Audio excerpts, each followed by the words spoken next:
Hello, magandang araw sa lahat. Ito yung Nanlian Garden located at the Diamond Hill. Yes, this is a Leisure and Cultural Services Department. This is a public park actually, and it's very beautiful here. So ito yung entrance na makikita natin dito. You see, arko pa lang pwede na. Yeah. Oh, katulad nito ganyan Ito yung kanilang ang ganda lang dito. It's been a long time na nagpunta ako dito, mga 8 years ago. Yung bago pa lang ako.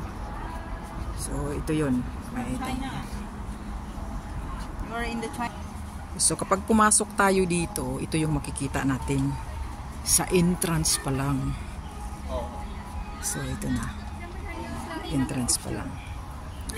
See? You see that? You see that? Medyo foggy lang. Yeah. See? Ito yung entrance. See? Ay, yung mga bonsai style nila, mga Japanese plants.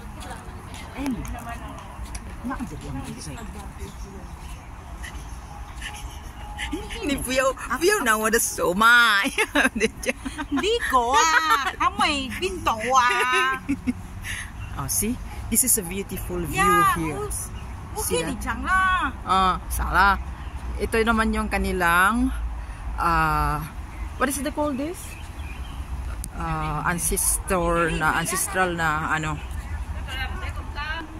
Yan, ito yung kanilang temple, ancestral na mga architectural gallery. That is called architectural gallery. Yan. As makikita mo dito yung Chinese na. Nikhan.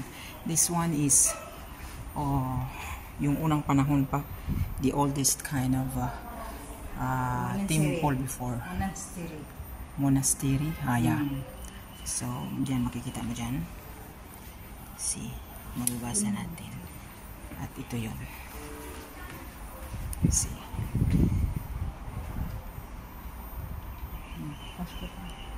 Yes.